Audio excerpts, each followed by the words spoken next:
So good day everyone. This is the reporter of Chapter 19 entitled El Filibusterismo, published in Ghent, 1891. The starting of writing the book El Filibusterismo. Days flew swiftly for Rizal in Brazil, like flying arrows, day in and day out. He was busy revising and polishing the manuscript of El Filibusterismo, so that it could be ready for the press. Rizal began writing it in October 1887, while practicing medicine in Calamba, Laguna. The following year, 1888, in London, he made some changes in the plot and corrected some chapters already written, and Rizal wrote more chapters in Paris and Madrid, and finished the manuscript in Biarritz on March 1891. Rizal took 3 years to write his second novel. Privations in Ghent. On July 5, 1891, Rizal left Brazil for Ghent, a famous university in Belgium. The reasons behind why Rizal moved to Ghent is number 1. The cost of printing in Ghent was cheaper than in Brazil.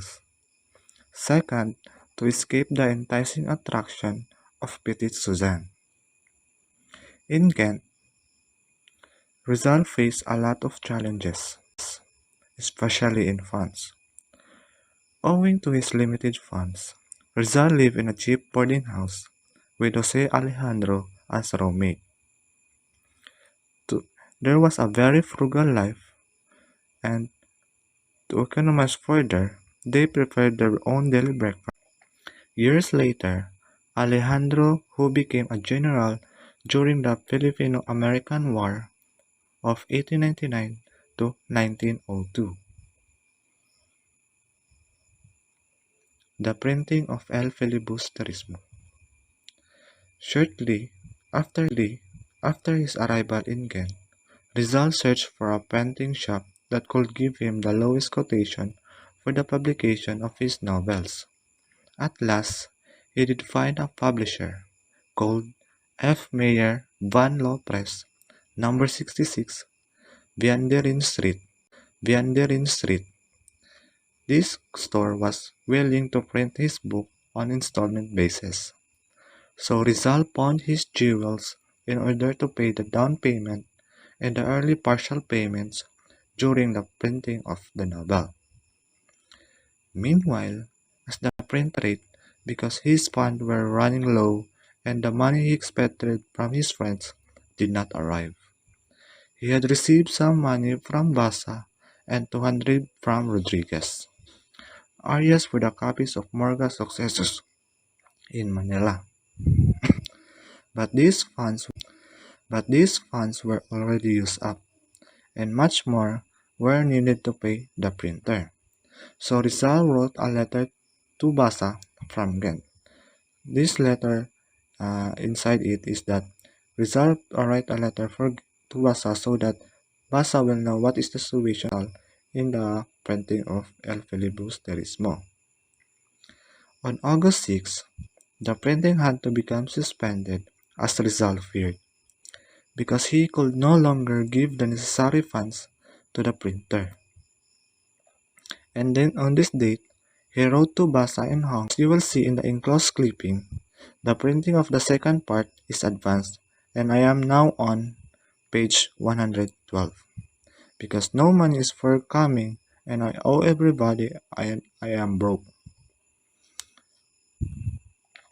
Ventura, savior of the El Fili. Rizal's calvary in connection with the printing of the Noli was repeated in the Fili's printing.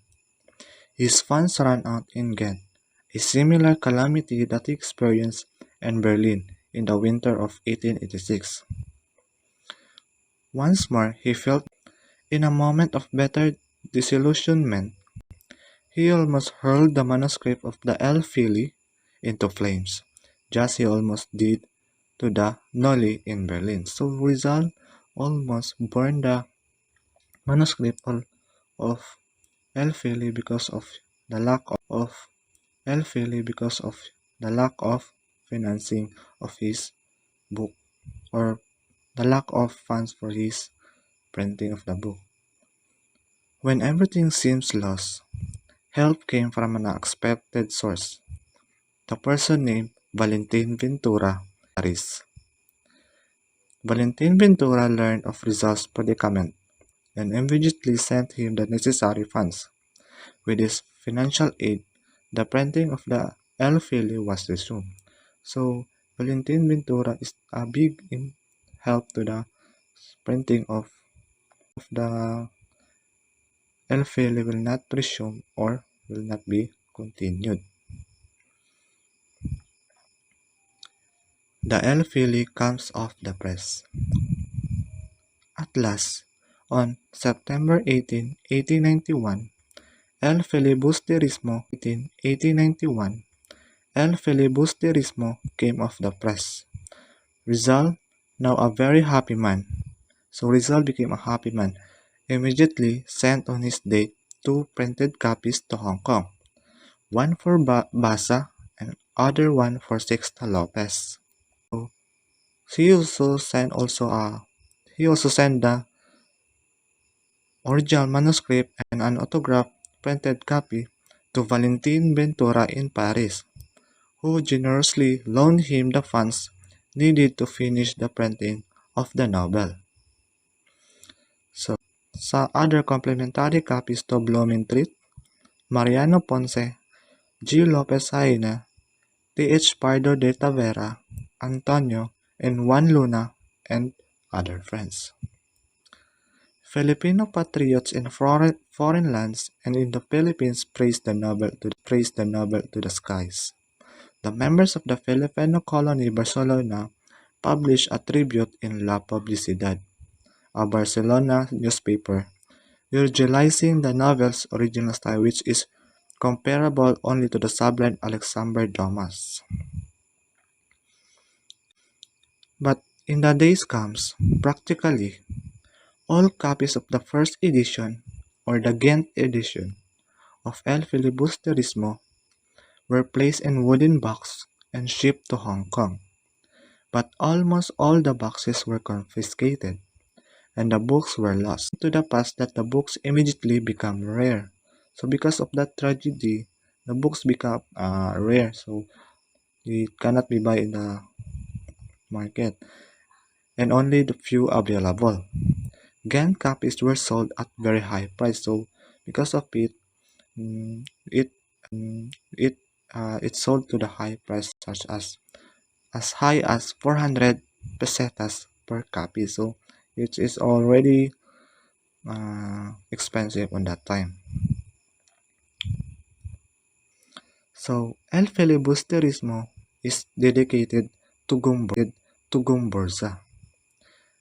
Rizal, in all the years of his students, travels, and labors in foreign lands, had not forgotten the martyrdom of Father Gomez, Burgos, and Zamora, also known as Gomburza, which Pasiano related to him when he was mere lad in Calamba. He declared El Filibusterismo to them. His dedication read as follows: To the memory of the priests Don Marino Gomez, Don Jose Burgos, and Don Jose Zamora, executed on 18th of February 1872. Never in the annals of mankind has a hero written such a sublime and touching tribute to other heroes as Rizal. To straighten historical records, however, we must rectify Rizal's historical inaccuracies in his dedicatory notes. First of all, the martyrdom of Gomez, Burgos, and Zamora occurred on February 17, 1872, not on the 28th. Second, 23 years old, not 85 years old. Father Burgos was 35 years old only, not 30. And Father Zamora was 37 years old, not 35. The manuscript and the book and inscription on the title page. The original manuscript of El Filibusterismo in Rizal's own handwriting or the own handwriting of Rizal is now preserved in the Filipiniana Division of the Bureau of Public Libraries in Manila. It had been acquired by the Philippine government from Valentin Ventura for only 10,000 pesos. It consists of 279 pages of long sheets of paper. The author's corrections are seen throughout the manuscript. Only a few pages have not been removed. Two features in the manuscript do not appear in the printed book, namely the foreword and the warning. These were not put into print, eventually to save printing costs. So, foreword means just before the dedicatory page in the manuscript. So, we have so the warning is found in the other side of the dedication. It is as follows. So, inscription on the title page. The title page of El Filibusterismo contains an inscription written by Ferdinand Blumentritt. This inscription, which is not found in many published English translations. Synopsis of El Filibusterismo. So, El Filibusterismo, this is a novel, is a sequel to the Noli Me Tangere. It has a little humor, less idealism, and less romance than Noli Me Tangere. It is more revolutionary, more tragic than the first novel. So the El Filibusterismo revolves around its main characters, Simon, who is an affluent jeweler. Simon is a Acmo Ibarra of the Noli Me Tangere, whom everyone thought had been killed by the Guardia Civil at Laguna de Bay. He has in fact escaped, fled to Cuba, became wealthy, and made connections with the influential officials. Upon returning to the Philippines, after many years, becomes very influential as the governor general, who owes so much to him, consults him in making decisions. Nole and Feli compared. The two novels of Rizal vary in many respects, although they are written by the same author and are supposed to be dealing with the same story and have the same character. The Nole is a romantic novel. It is a work of the heart, a book of feeling.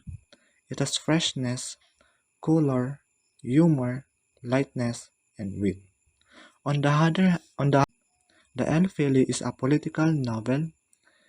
It is a work of the head, a book of the thought. It contains bitterness, hatred, pain, violence, and sorrow. The original intention of Rizal was to make the Feli longer than the Noli.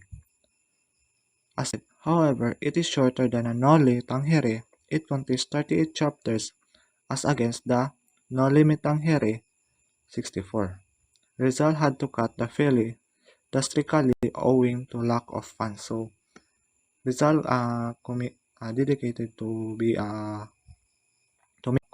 dedicated to make the El Filibusterismo longer than Noli, but because of the lack of funds, the El Feli was only shorter than Noli. The issue of which is the superior novel, the Noli or the Fili, is academic.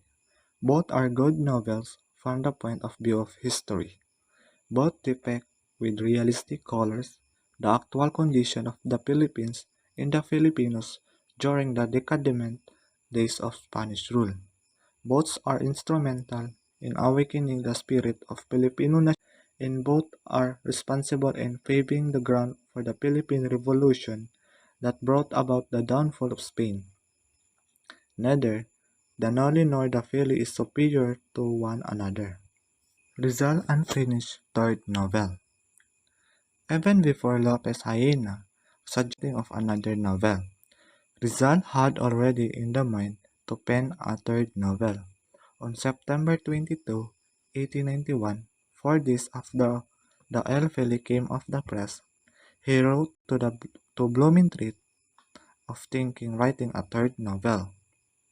And there's a modern sense of the word, but this time the politics will not find much space in it, but ethics will play the principal role in this novel. On October 18, 1891, Rizal boarded the steamer Melbourne in Marseilles, bound for Hong Kong. During the voyage, he began writing the third novel in Tagalog, which he intended for Tagalog readers. In Hong Kong, he continued it, but for some reason or another, he did not finish it. The unfinished third novel has also no title. It has only consists of 44 pages in Rizal's handwriting, still in manuscript form. It is preserved in National Library in Manila. So the story of this unfinished novel begins with the solemn burial of Prince Tagolima, son of Sultan Zaid or Ternate, on Malapad na Bato, a big rock on the bank of the Pasig River. Sultan Zaidi, which his royal family and retrains was taken prisoner by the Spaniards during the wars in Moluccas and brought to Manila. So it is said that Rizal was fortunate not to have finished this novel because it would have caused greater scandal and more Spanish vengeance on him. Rizal's other unfinished novel. Rizal had another unfinished novels.